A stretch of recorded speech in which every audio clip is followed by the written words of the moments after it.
Hello, everybody, and welcome to another episode of the Elite City Podcast. It's a busy week this week for AEW. We have Fyter Fest, so Mr. Rick and I are here to let you in on what we think is going to happen and going on. So, should our podcast be 4 hours long?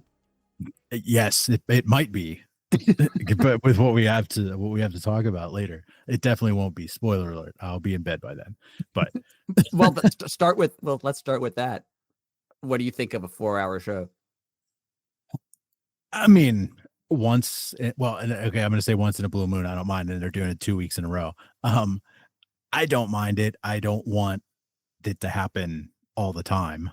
Yeah, I think it's cool to do like as a special every so often. Absolutely. Like, I probably won't stay awake for the whole thing because I usually end up starting late. Like when I watch Dynamite, normally I'll start at like 9, and then it's over by 10:45 because I can skip through commercials. Right. But like if I'm starting at 9 and it's 4 hours, I'm not staying up till like 1 a.m. or 2 a.m. or something to watch the show.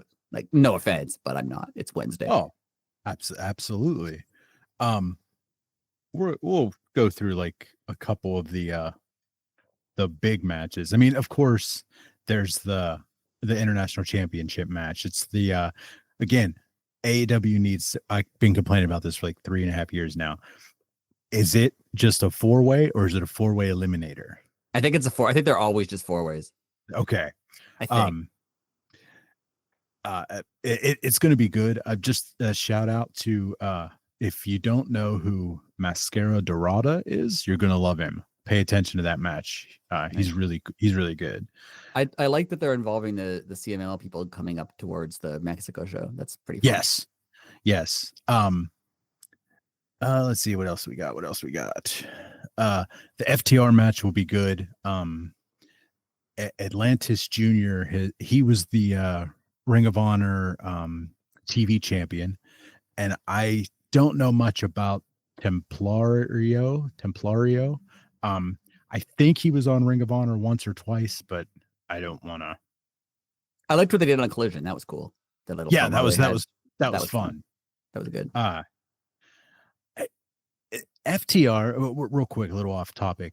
FTR, like, as far as like them being heels or faces, they're so good at both.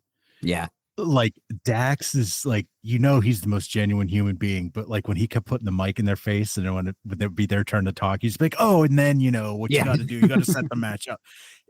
They're so good because they're so easy to hate because they're so good at being arrogant.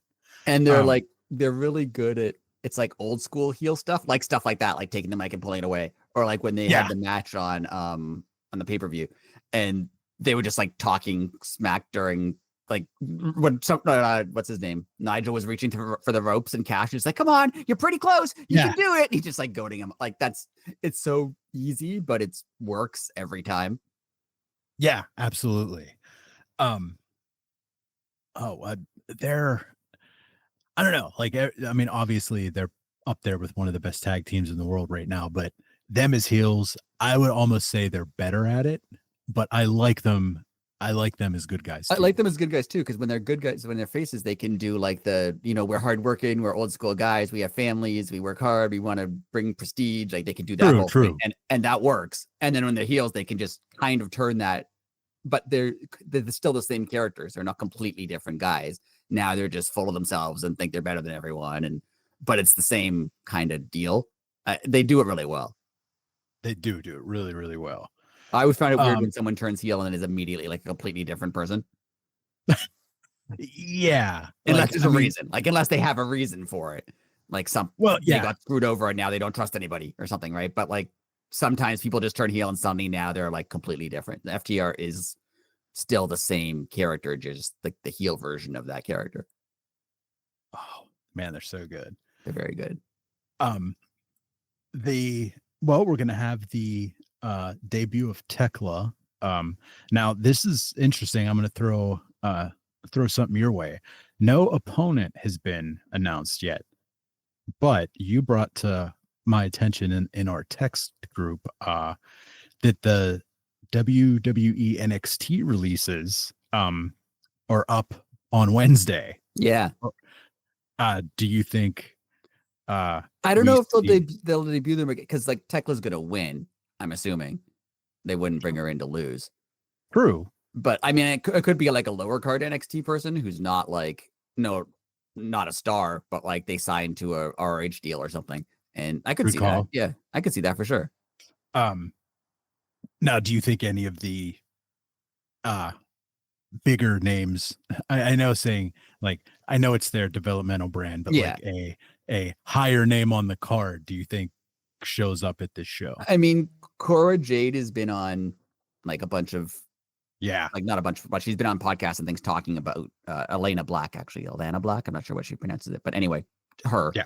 has been Mhm. on a lot of things talking about AEW and wrestling and all. So I could definitely see her coming.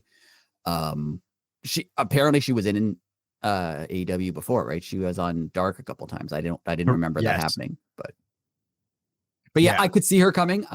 The problem is not problem, but like AEW has so many people and like they're so good, right? And Yeah. you obviously always want to sign new talent. If someone's really good, you want to sign them. But no offense to any of these people, this isn't like Bryan Danielson coming over. Where like, Oh, oh, no, it's I don't care absolutely. if the roster's full. We have to sign Bryan Danielson. We can't not, right? But like, maybe they can put them in on ROH or like lower card because like she's not going to walk into the main event. None of them are. Right. Again, no offense, but like they're not Tony Storm or True. Mercedes. It's hard because you always want to sign people who are talented, and especially Right. if they want to work there. But you also have to fit them on the show. So I don't know. What do you think? Like basically what you said. I could definitely see them being part of the Ring of Honor brand and just kind of, I, you know, again, when I say this, it's going to sound like I'm really dunking on WWE, and I'm not trying to, but like they're going to have to relearn how to be an indie wrestler. Yeah. So, I mean, Well, the good news with the NXT people is a lot of them weren't there very long, so it's not like okay, they have a ton of. I mean, they've obviously been trained on WWE style, right. but it hasn't been like 10 years of it where they have to That's true. That's true. unlearn everything. Um, There's also the issue that we saw with people like Miro and Malachi Black, who are obviously talented wrestlers. I like them both. Mhm. But when they got released from WWE, they came to AEW because AEW is the other option, but they really wanted to work for WWE. Like that was what they wanted. And I get it. Like if you have a job that you're in and you like it Oh and yeah, then they let you go, oh, I really wanted that job. I enjoyed it. And now now I'm going to work somewhere else because I have to, but what I really want is to be on that other show. And that kind of hurt AEW for a while, where there was like when they hired a lot of WWE ex WWE guys. Not that they were taking up TV time, because like Miro was great, Malachi Black was great, like on yeah, TV they were great, absolutely. but it created a kind of a locker room thing where these guys were like, I don't actually want to be. I'm gonna go back as soon as I can, and I don't know. That's a slight problem. I'm not sure. Yeah, I mean, like again, I see it, and from like the worker standpoint, like we always say, more places to work, better. Yeah, Uh, but if you're just signing a contract, like to make money, when again, nothing against that, but that contract could have been given to somebody that for way less money that had way more desire and right. drive. And not to say that everyone coming from NXT That's doesn't what I was just gonna say. like Go ahead. Swerve. I mean, different people take things differently, right? Some Yeah, people, Miro will get released or Malachi Black will get released and be like, oh, I really want to be back there. I'm going to work to get back there. That's what I wanted. That's even what Cody did. I mean, Cody left yeah, WWE and worked for years with the intent of getting back to WWE. Whereas someone like Swerve got released and then was like, okay, well, I'm just going to do something else on my own. I'm going to do something better, differently myself.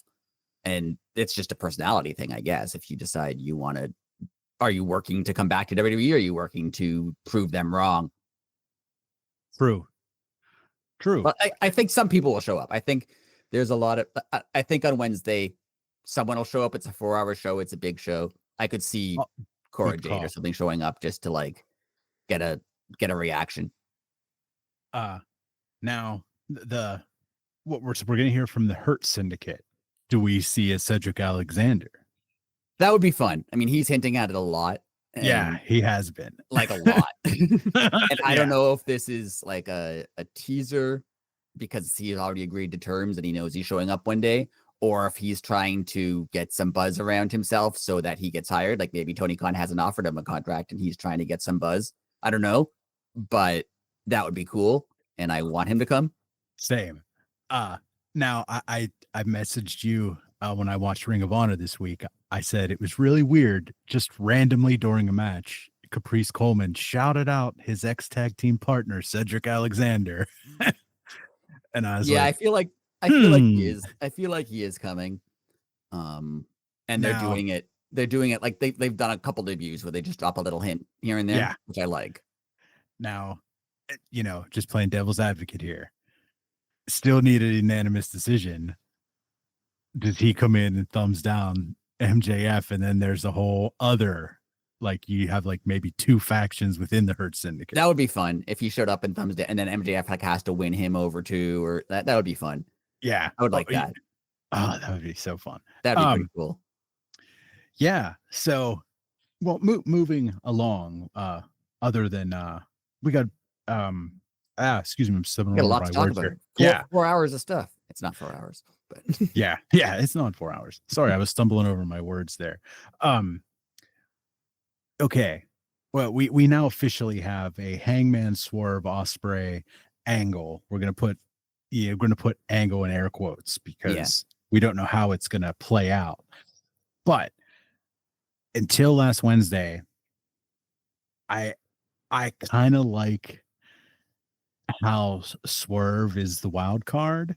yeah, When you have the three classic characters here. You have the straight man, which is Ospreay, who's going to try to keep everything together. You have the wild card, which is Swerve, and then you have like the redeemed character, possibly redeemed, because the wild card planted that seed that are you working with the Bucks and just not admitting it? Like, yeah, it's an awesome little movie trope. I like it a lot. And Hangman Same. hasn't said much. He hasn't really like Swerve and Ospreay have talked a lot. Hangman hasn't said very much at all. And if you notice, Hangman never said, I'm not working with the Bucks. He said, if I wanted to do it myself, I would have done it myself. Basically, if I wanted to do it myself, I'd have done it myself. Yeah. So again, I actually hope, I think they said it was Nick Jackson who might have concussion. I hope he doesn't, at least, or at least I hope he's well enough to be on TV because I want to see this play out. Same. And the next thing, I also didn't think I needed to see Ospreay versus Swerve, and now I need to see that happen. Yeah, I love the backstage stuff that they showed from Dynamite on Collision. That was really cool. Now, this is my question: are we at All In? Do you think we'll get like Swerve and Ospreay against the Bucks? Because maybe the Bucks come back and they have or do you get Swerve versus Ospreay? Oh, well, I guess that depends on how they're writing the angle. If it's a full blown babyface angle, you're going to get the tag match. If they keep Swerve as the wild card or keep him in the gray area, then you're going to get Swerve versus Ospreay. Yeah. I think Swerve, the wild card, is more interesting to me. Like the tag match would be fun too, but I like Swerve as the kind of shades of gray guy.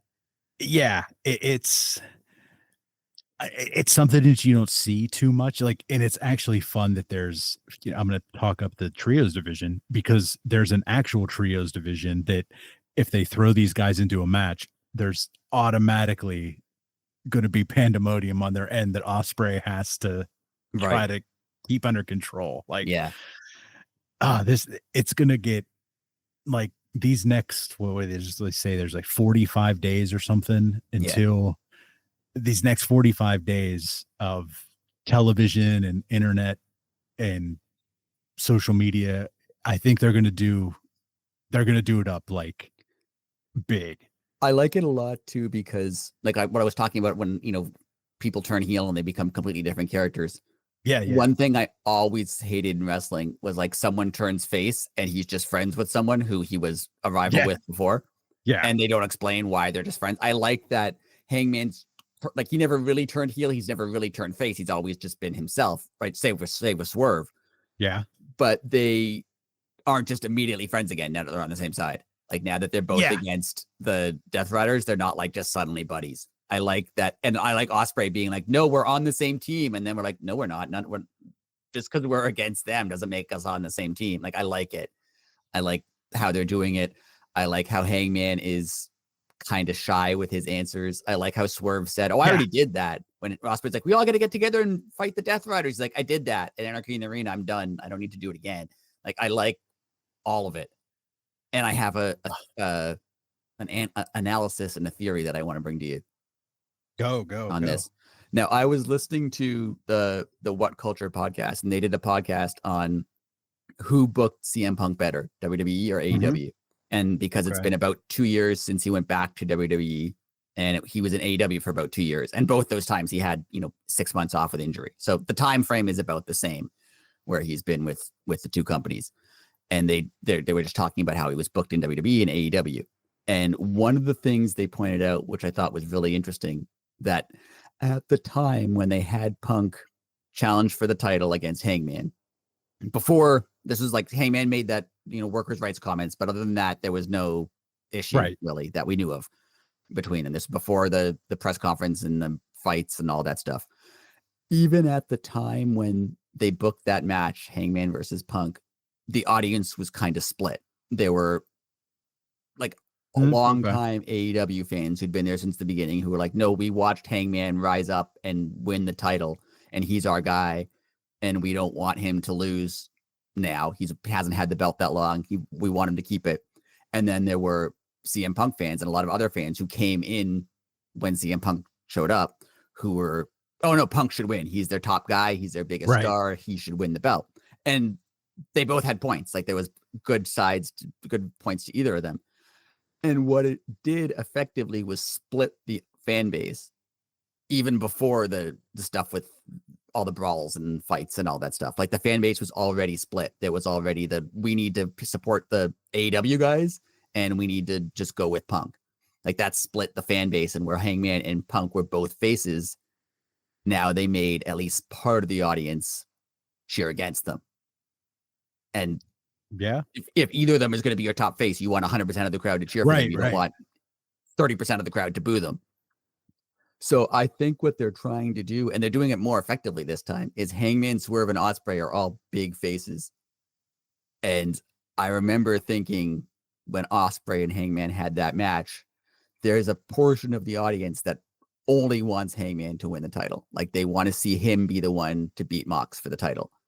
And I remember thinking, if Ospreay won that match, would those Hangman fans turn on Ospreay? Would they again have like a 30% of the crowd booing him? And if he's your top face, you can't have 30% of the crowd booing him. That's a great point. So I think what they're doing with this is they're trying to make them different kinds of faces, different people you can cheer for. Ospreay is like the pure baby face, pure good guy. Swerve is the kind of shades of gray guy, and Hangman is the face who's just, has troubles. Yeah. And you can cheer for them all for different reasons, and they're all on the same side. They're not necessarily competing with each other. So if Hangman wins and you like Swerve, that doesn't offend you. Dude, you know what I mean? Yeah. And I think they're handling it really well. They're handling it way better than they handled it last time. And I think this is a sign of Tony Khan learning. Like you can't split your fan base like that, especially because this is their biggest show of the year. What you want is your number one face to go up against your number one heel. And for that to happen, you have to have the audience all on the face's side. And I think they're effectively doing it, at least so far. Yeah, I agree. That's a great point. It's so well thought out and so well done at this point. I never thought of it that way. I'm stumbling over my words. I'm trying to process everything you just said too. But yeah, like you're right. They all have redeeming qualities, but they also all have their flaws. Each one of them, I dig it. Yeah, it's really well done. And they're not like in direct conflict with each other. Like Swerve and Hangman still have their personal issues with each other. Yeah. But they're not like directly fighting one another at this point. Oh, it's so good. And even Swerve and Ospreay, like Swerve doesn't actually have a problem with Ospreay. Ospreay definitely doesn't have a problem with Swerve. Swerve is just annoyed that Ospreay is trying to make him do something he doesn't want to do. Like Right. they're not at each other's throats really, even though they kind of are. Like they're doing it really well.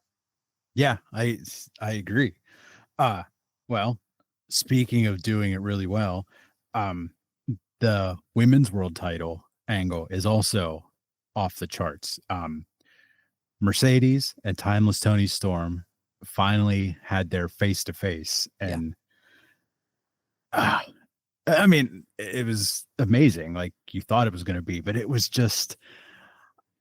I thought it was going to be hard to even have something on the level of what Toni just pulled off with Mariah May. Yeah. And again, I know that this isn't going to go on for 2.5 years. Like this is just going to go basically the next month and a half, you know.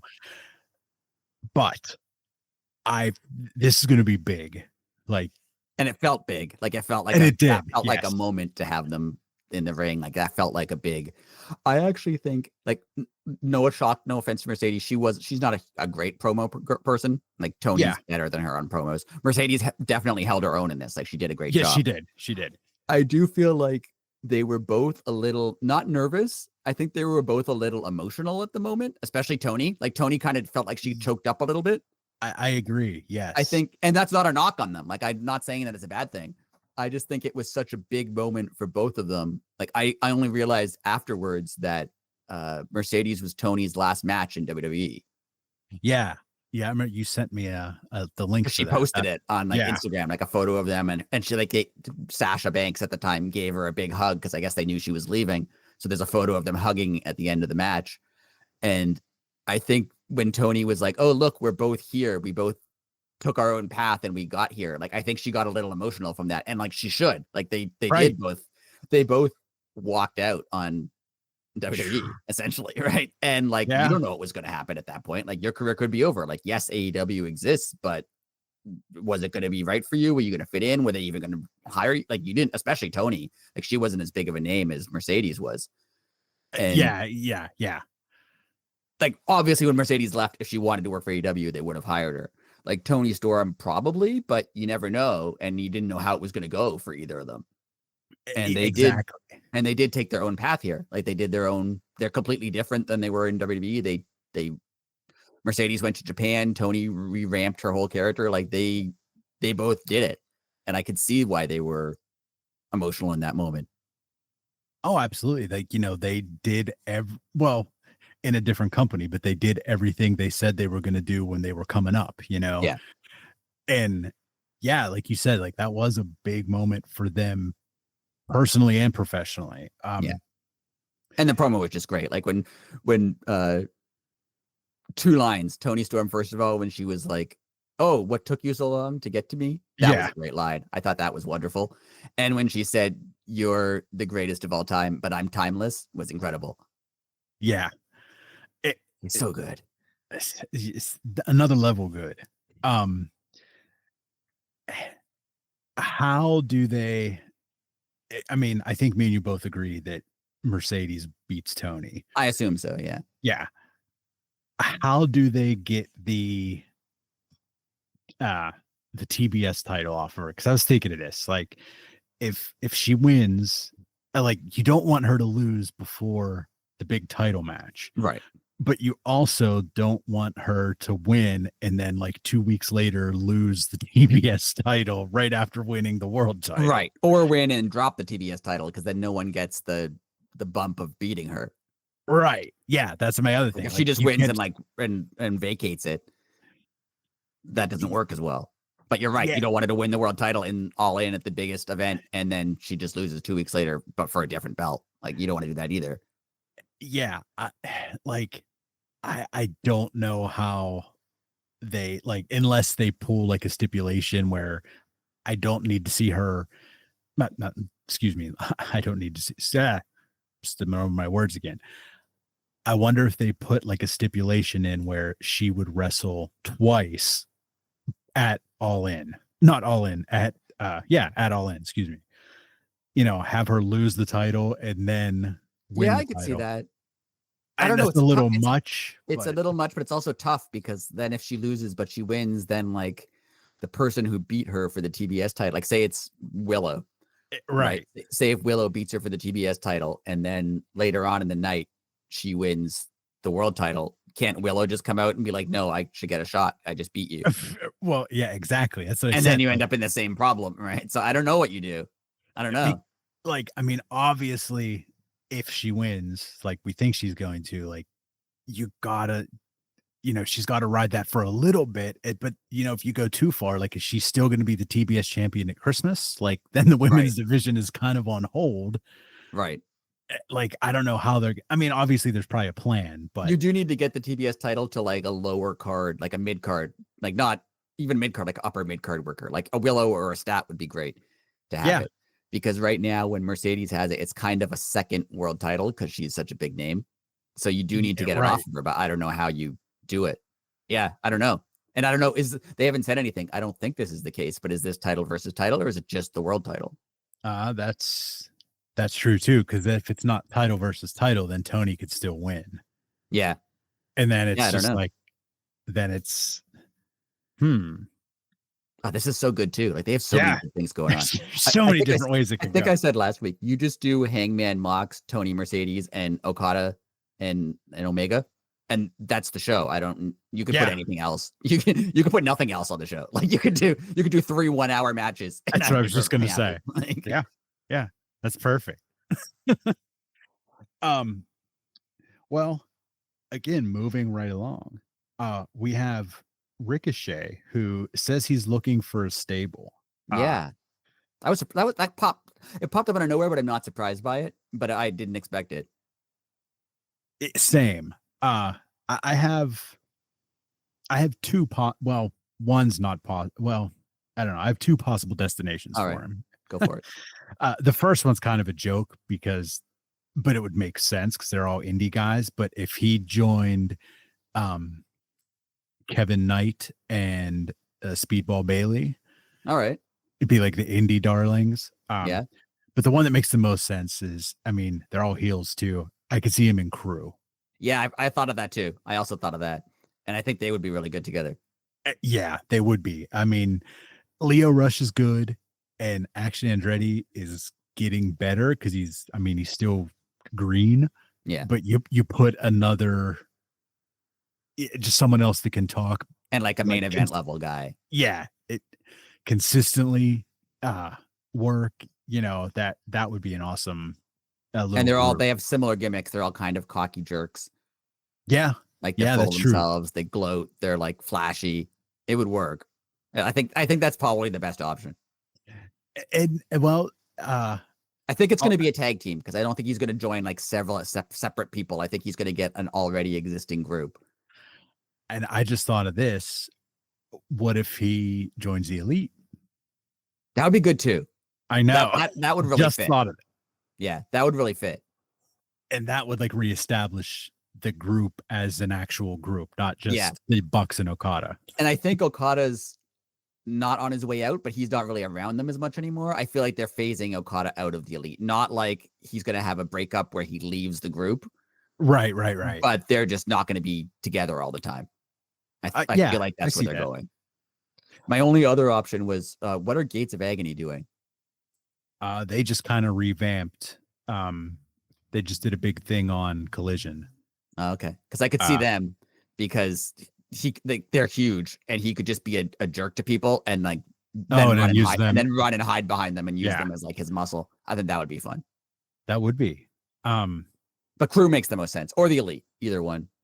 Yeah, and I can't believe I never even thought of the Elite till especially because he had that match with the Elite a couple weeks ago, and he fit in really well with them. They're again same kind of cocky show off personality. That would really work. Yeah. Oh, Ricochet's been so good since he came. So good, way better than I expected. Yes, that's the thing with coming in from WWE. Outside of like the huge names, like again, Danielson or Mercedes is going to do great. Like, there's some people who like there's always the WWE's been holding them down thing, and That's not always true. Sometimes people leave WWE and they're the same thing. Like that's Right. that's their height. They can't go any better, right? Like that's what they do, and that's fine. But then there's people like Ricochet or like Swerve or Tony Storm who you're like, oh, they could have been this the whole time, and they just weren't allowed to. Like, yeah, it's so good. Before we finish up here, we have a little, it might draw some controversy, little WWE discussion, because they've been in the news a lot the past 24, 48 hours. Yeah. It's not a WWE podcast, but if you're a wrestling fan, you pay attention to WWE, at least somewhat, right? You have to. Yes. It's huge. And a lot of AEW fans were at one point in their lives, at least WWE fans. So, and a lot of the reason AEW exists is because of what happened, like the problems with WWE. So, yeah, we're going to talk about them, and we have stuff to say.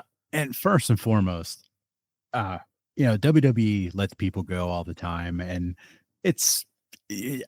we shouldn't, but we make jokes about it, and people do lose their jobs. But R-Truth he didn't get fired. He was told they weren't going to renew his contract. But like, I looked into this. Dude debuted for them in 1999. Yeah. And left for TNA for it was between 3 and 4 years. Yeah. Like, I think it was like 3.5 years, we'll say. And then he's been there for like 17 years after that or something. Yeah. And you're just going to not renew his you're just not going to renew his contract? Come on. And I get you can't keep everyone. I get it. Like that makes sense, right? But like, I don't know. This feels bad. Like this feels like a bad thing to do. Like, I mean, for Christ's sake, they have Hillbilly Jim on a Legends contract. You couldn't give R-Truth one. And I think that it seems to me, this is just me guessing, I've not read this in any official source or have nothing, but it seems to me like they had like some sort of falling out, because he tweeted that he was released, and then because he's a jokey character, people were like, what are you talking about? Oh, maybe he's kidding. Oh. And then the real news came out from like Sean Ross Sapp that was like, no, I've heard that they're not going to renew his contract. I think he was probably either in negotiations with them, or he said, this is again, total guess. This is not based on anything. Right. That he was either in negotiations with them, or they told him, hey, we're not going to re-sign you, or we're just going to let your contract run out. And there was some sort of falling out where he was like, I'm going to just go to the internet and tell them, because this like, he was just like, this sucks, and I'm going to, that's my guess. I don't think it's based on anything, but my feeling was it was not the best possible terms, because he just had a match on Saturday night's main event against John Cena. Like they put him in the main event, or against John Cena. So I don't know if it was the main event. I didn't watch, but it was against John Cena. So that's a main event level match. Right. And on a special show. Right. And some people were like, oh, that was their way of saying, thank you and goodbye. But like, they didn't make that his final show. Like if he's leaving and retiring, I figure you would tell people that, oh, this is his last event. We're going to do a whole thing. He's been here a long time. Like, you don't have to pay everyone forever. Of course not. Exactly. Right. But when someone's been with your company for 17 years, and it seems to be universally liked by everyone who works there, and just based on their reaction, like you give them a proper send off. Like, even if it's just, this is going to be his last match, let's have a little video package or something. Like, and like, there's no excuse. Like, WWE is a legit corporation. There's no excuse where they couldn't have sent an email to the video department, be like, hey, get a 45-second sizzle reel for Truth for tonight. Like, seriously. Right. Yeah. And it wasn't even in the last match, because then he had a match on Raw against Jeff Cobb, who's now JC Mateo, I think. Of course, which is hilarious. But like, it was his first match on Raw.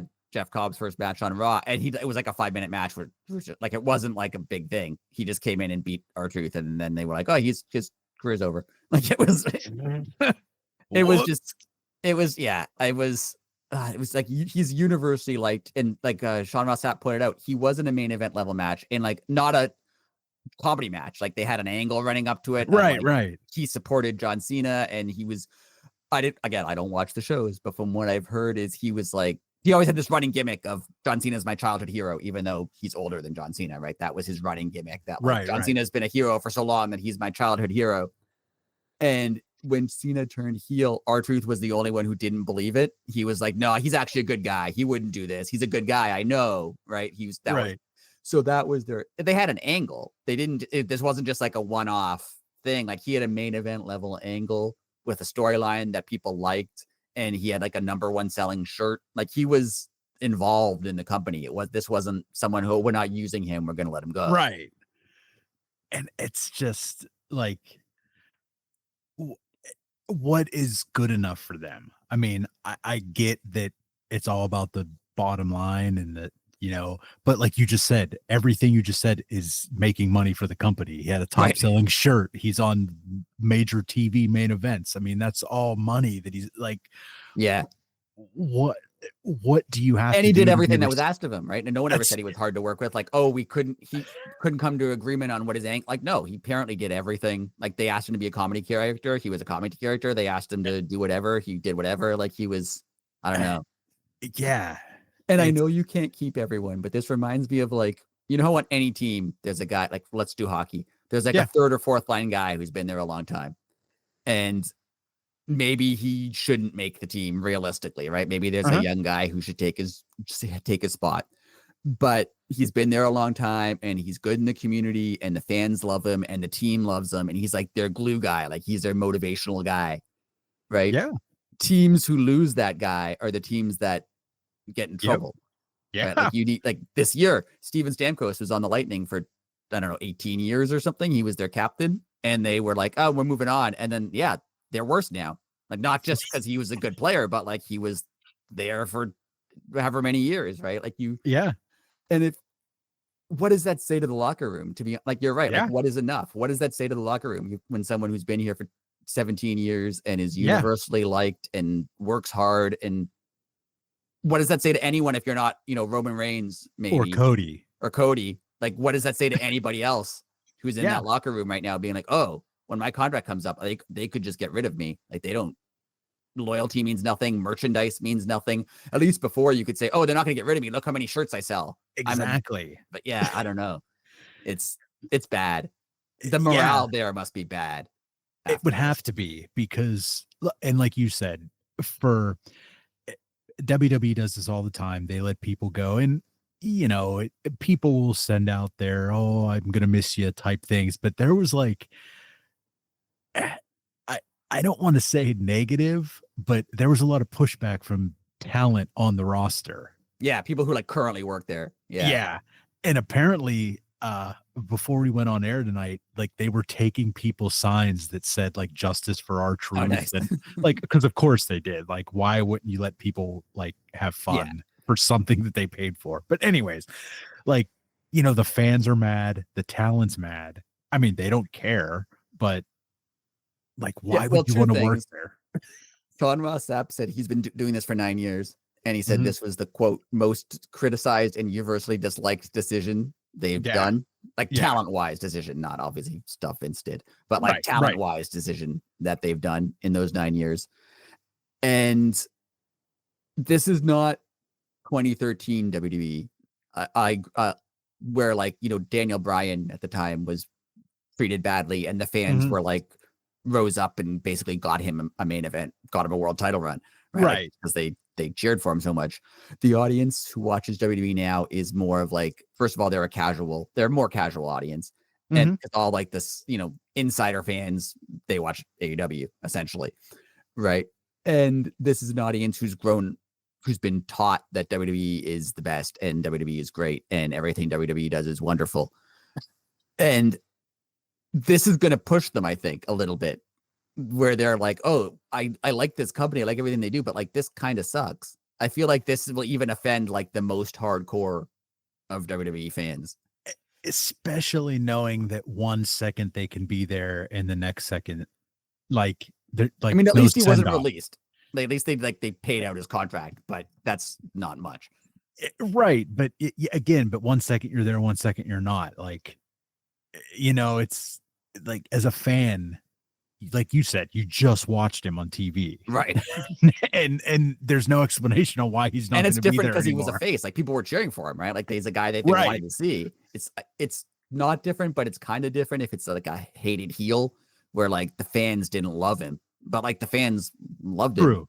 So I don't know. This is weird. This is good. And yeah, you're right. There's no explanation. It's not like his contract runs out in 6 months and he gets like one last story. Like it's over like in a week or something, right? Like he's just not on TV anymore. Like it's unbelievable. Very weird. WWE has like always been a weird company and they've always been bad. Like obviously Vince, not personally, I'm talking about Vince personally, obviously monster, but Vince like business wise has always been like they cut people during the pandemic when like they're making billions of dollars. This company makes billions and billions, but like they've always done stuff like that. But now it seems a lot like the new TKO, and apparently they did the same thing in UFC when they bought UFC. Oh, okay. From what I've heard, is there were people who were signed to like the UFC version of Legends deals who were like kind of retired wrestlers, but they still work there, and like and they just cut them all. Like they cut all of them.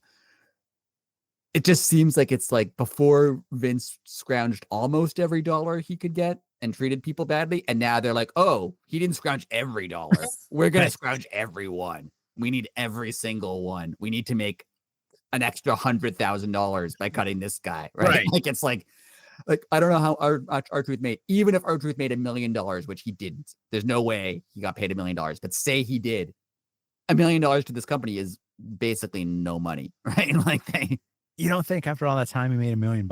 No, I feel like he probably made like 500,000. It's WWE. I think they only pay like the John Cena in the millions. Still, like you're there like 30 years. Well, 20. I know. You can't make $1 million. I know. It's just, well, I don't know. And like what we're gonna do a whole WWE thing. So if you don't want to hear this, thanks for listening. We really appreciate it. But this is related to AEW. Because the next thing we want to talk about, we talked a little bit about it last week, is just the counter scheduling of AEW and how it's blatantly obvious at this point. Yeah. And just stupid and dumb.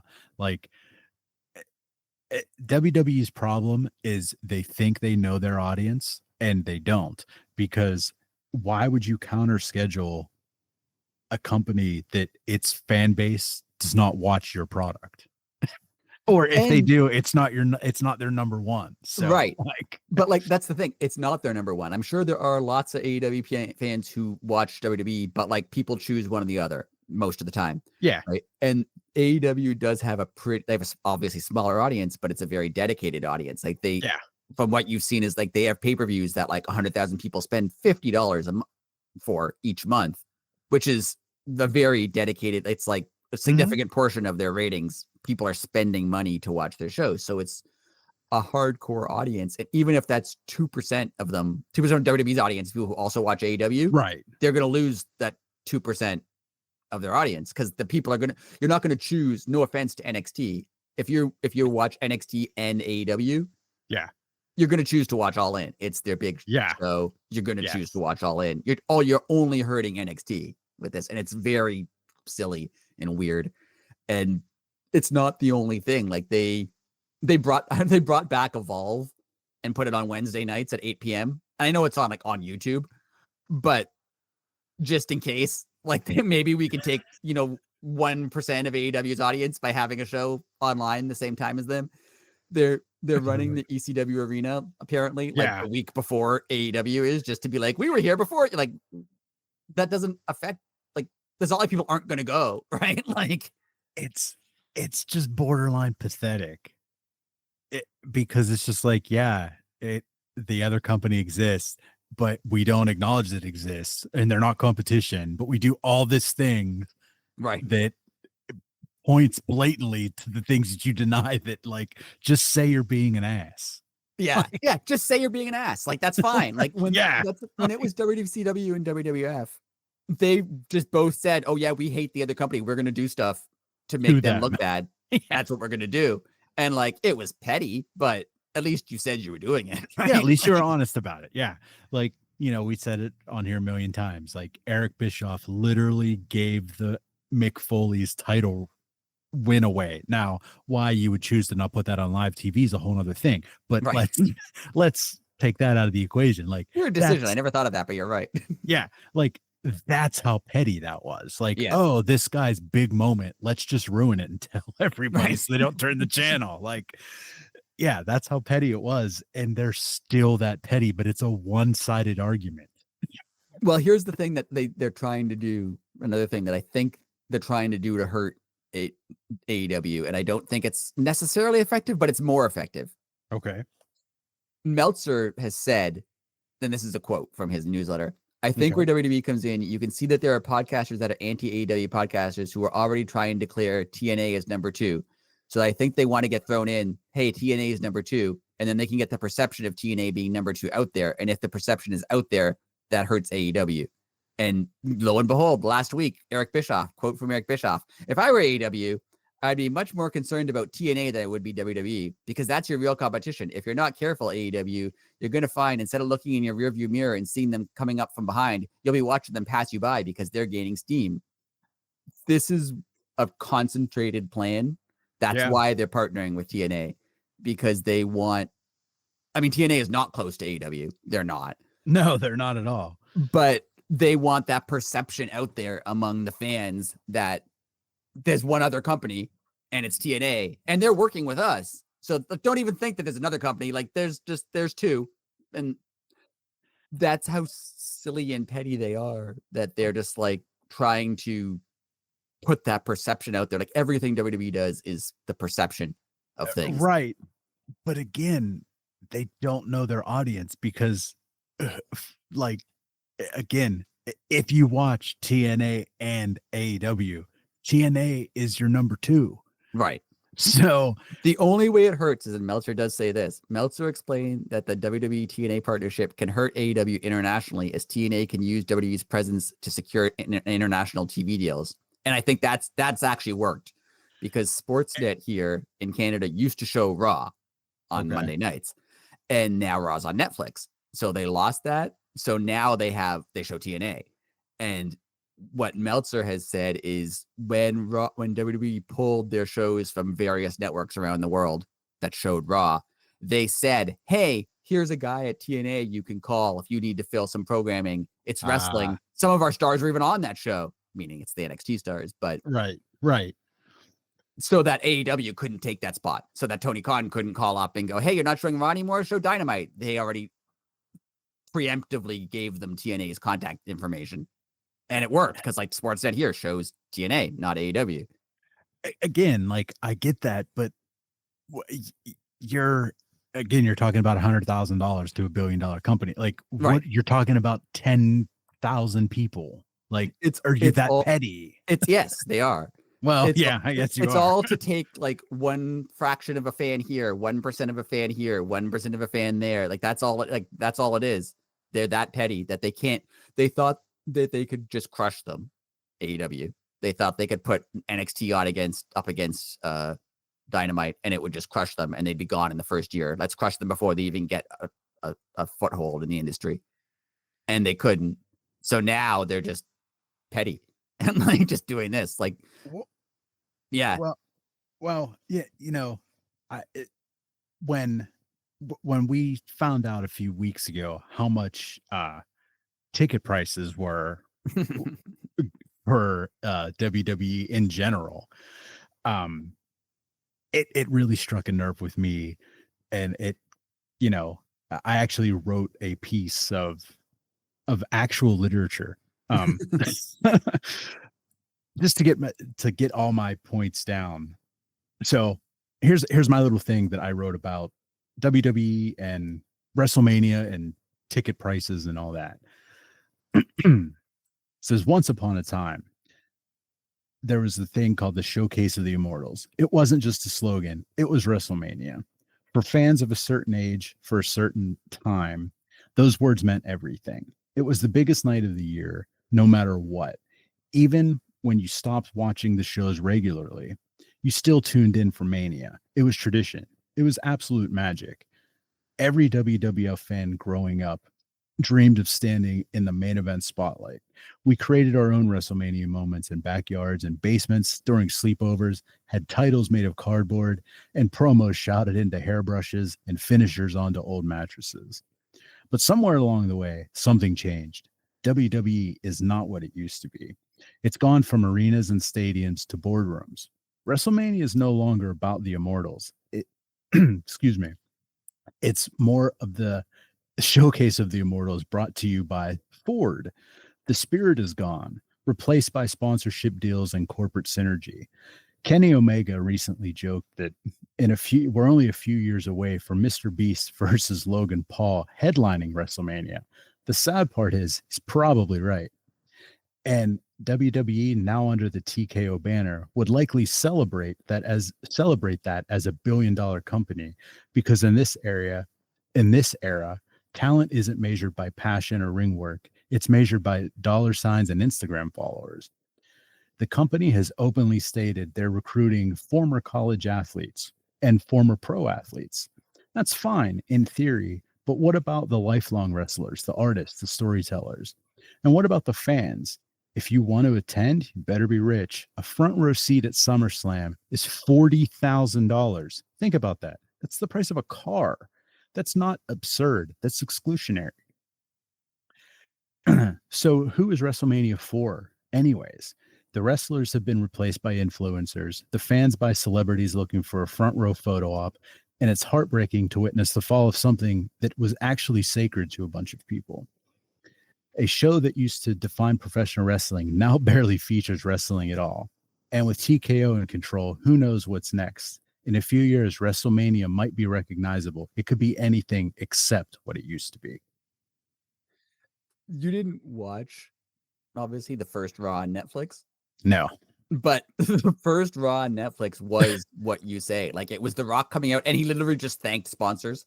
And then they had sponsor video. Like, that's what it was. It was just sponsorship followed by sponsorship followed by ad followed by like that's all it was, and it was bad.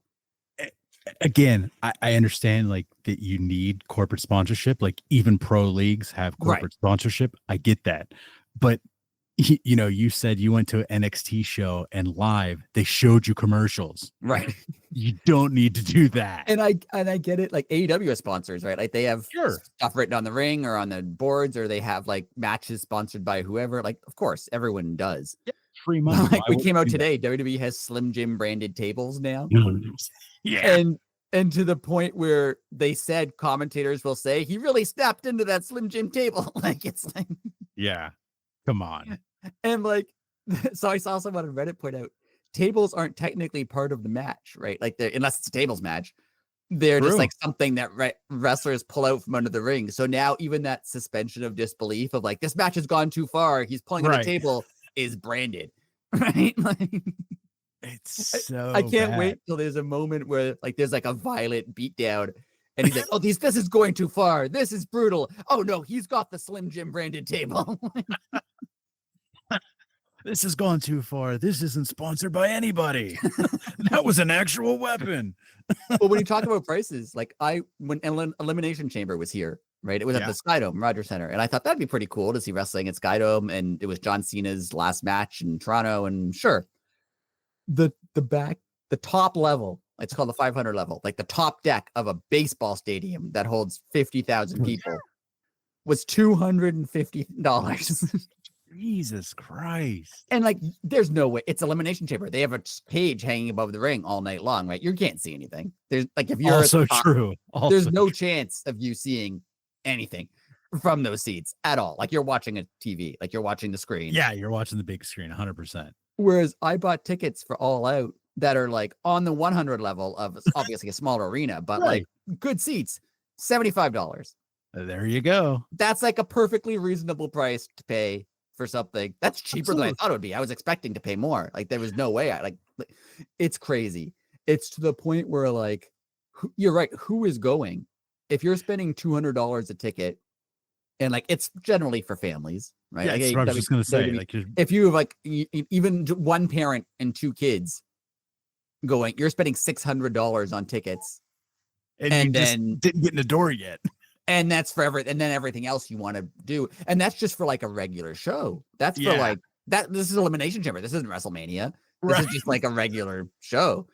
And I saw people say, oh, they cut house shows, right? Before, like, oh, if you were in a smaller city or a smaller town, like Raw or SmackDown, pay-per-view wasn't going to come to you, but there would be a house show. And the house show would be, $20 because it's not on TV and you could go and you could see They cut house shows now So first of all, if you want to go to see wrestling and you're in a smaller town, you have to travel.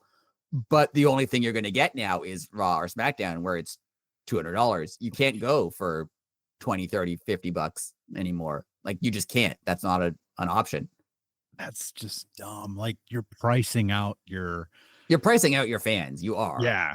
Like, just because, like, and you said, like, they're basically going to the same places because, you know, they're only going to the big cities. So yeah, you eventually go back to where you started, you know, so people aren't going to give you, I don't know, just say they come every 6 months. They're not going to give you $500 a year. Right. So that's absurd to say. It's just go to Raw and SmackDown. Right. Like, I can understand, and again, $40,000 or whatever is insane. But I can understand if, like, WrestleMania is more expensive because it's WrestleMania. Yeah. Right. Not thousands and thousands of dollars, but it's WrestleMania. So I get it. But like, just a regular TV show, no, there's no way. Like, if when WWE came here, if they had Elimination Chamber tickets for $50 or $75, like I paid for AEW, I would have gone to that show just because it's $75 and it'd be cool to see. But I'm not paying $200 for something I don't really care about that much. Like, there's no way. Yeah. Yeah. I mean, there is no way. And before we wrap this up, yes, the only thing I want to say, two things. This ads on absolutely everything, like everything. That's There's a absurd. giant Logan Paul Prime bottle in the corner that apparently they reference, being like, "Oh, they're fighting in front of the Prime bottle now." Like, it's everywhere. Oh no. And we haven't even talked about this, really. I don't think we talked about it at all. WWE buying AAA in Mexico. Yeah, no, we didn't. That's again, it's just absurd, and it's costing to make a statement that you don't like the other company. It's costing people their jobs, right? And you know, they're running this. You know, they bought AAA, and they're starting to run these shows, and they said they're bringing back Savio Vega. Like, again, who were they preaching to? Savio Vega hasn't wrestled a match that mattered in WWE since it was probably the WWF. Right. Like, and maybe he's a big deal in Mexico. I don't know. I have no clue. But like, Meltzer, again, for as much as Meltzer has obnoxious opinions, like, he does actually have sources. So like, he pointed out, first of all, that they're very aggressive and want to dominate Mexico. And it's especially because of the AEW CMLL alliance. They want to prove a point. But his other point was they can't make money, a lot of money there, because a lot of the time, like, their big shows, like when they have WrestleMania or even smaller shows now, like, they get money from that city to go there, right? The city pays. Oh, yeah. But like, the cities in Mexico aren't going to pay to bring in WWE because they already have Mexican promotions. Right. Like, they don't need this. And they're not going to have Raw or SmackDown from there. They might have a pay-per-view from there, but like, AAA isn't even the biggest company in Mexico, not even close. Like, CMLL is significantly bigger than, so they're not going to make money off of this, really. The only thing they're going to accomplish is, again, like, taking a few fans here and there. Maybe they'll take a few fans here and there from CMLL or from AEW, or make it harder maybe they'll book an arena so that AEW can't book that arena, right? But this is not going to be profitable for them. This is like just a statement. And again, that comes back to bite you eventually, because, and again, they don't care because they're a corporation. What's going to suck for AAA is, I don't know, say, you know, everything's, you know, fine and dandy for 5 years. And then, things leveled off, things start to go down. They're no longer making money. They're starting to not drag the company down, but, you know, they're starting to become a drag on the bottom dollar. Right. Well, then you just dissolve it. Right. And then all those people are out of money. Like, that's what's going to happen. Like, you know, WWE is the second any of these acquisitions, or the second any of these partnerships start to not be beneficial, they don't care who they're screwing over. They just stop. And maybe you saw how fast when they bought WCW or ECW. Oh, we're going to have one show. Oh, it wasn't immediately successful. You're gone. Right. Yep. Yeah. And again, So this is all business. It's business. I get it. I totally understand it. But then I always think back, and I know Vince isn't there anymore, but I always think back to that Monday Night Wars documentary they did when Vince was adamant that, oh, WCW, they didn't want to sign people to help WCW. They were just trying to hurt WWF. Whereas I was just, I just wanted to help wrestling. Screw you. No, you didn't. Like, there's no. yeah. He always positioned them as like this like little underdog that like, oh, we would never, we're doing all this stuff for good reasons. No, you're doing all this stuff so you can make billions upon billions of dollars. And again, go ahead, make billions upon billions of dollars. That's perfectly fine. And AEW is not the problem that they're upset about is AEW is not some like, they're not ECW where we can just run. They're going to run out of money eventually. We can just push them. Right. Like, we take a little bit of the audience every day. They're going to lose money. They'll eventually be gone. Like Tony Khan has a ton of money. AEW will exist as long as Tony Khan wants AEW to exist. Yeah. Like not to be funny, but like his AEW's his hobby money. Like his bread and butter's the NFL. Like, yeah. And like they have a TV deal that makes them money right now. But if they didn't, if like in 5 years, no TV network wants them, Tony Khan could just run it himself and just put it on the internet. Like he has money. Totally. This is not going to bleed AEW dry. All it's going to do is they don't like that there's another option out there because that other option drives up salaries and drives up costs. And it's not hurting WWE. Like it's not. AEW's existence is barely touching WWE because they make billions upon, they're profitable without TV. Like just the Saudi Arabia deal makes them millions and billions of dollars, right? Like they don't, AEW is not hurting them in terms of advertising or market share or ratings or anything. The only way, we said last week, the only way it's hurting them is if you work for WWE, you can get a higher salary because you can put them against each other. And that's what they hate the most. And that's what they hate the most. They absolutely hate that workers have any sort of flexibility or rights or freedoms or opportunity to go anywhere else because they want to say, no, we're going to pay you X number of dollars. And if you don't agree, that's it. You're done. You're out of wrestling. And now they can't do that anymore. Oh, well. What an awful company. There's been a debate online. I don't want to drag this out because it's been a long podcast already, but there's a debate online. If you can somehow ignore Vince as a person, right? Like all the obviously horrible things that he's done as a person. He was bad at running WWE and he was like, but was he worse than TKO or is TK worse than him? I don't know. They're both very bad. I don't think you can say either of them because like Vince was obviously terrible as well. As a business person. So like, this isn't new necessarily that TKO is bad. Like they've been like this for a really long time. Like this is just their nature. This is who they are. This is everyone's friend, Papa H. He's part of it. Right. This is it. Right. Like, oh, well. Well, on that note, do you have any final words, my friend? No, I like that there's going to be, I love what AEW is doing right now. Like I love it. And I think it's only All In is going to be great and All Out is going to be great because I'm going to be there. And it's just going to be such a good, everything they're doing. Like just like I said, if they just had 3 matches at All In, the ones that they've already announced, but like, they're going to do more than that. It's going to be better.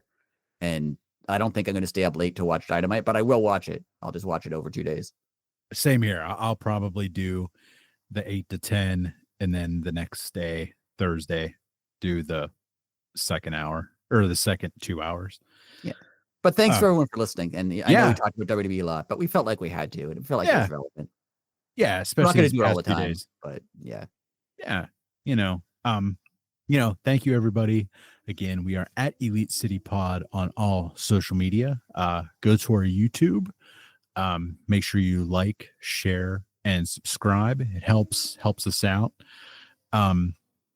Review. If you're on a thing where you can leave reviews. Spotify or Apple Music, leave a review too. That helps. Yes, it does. The algorithm. It all helps.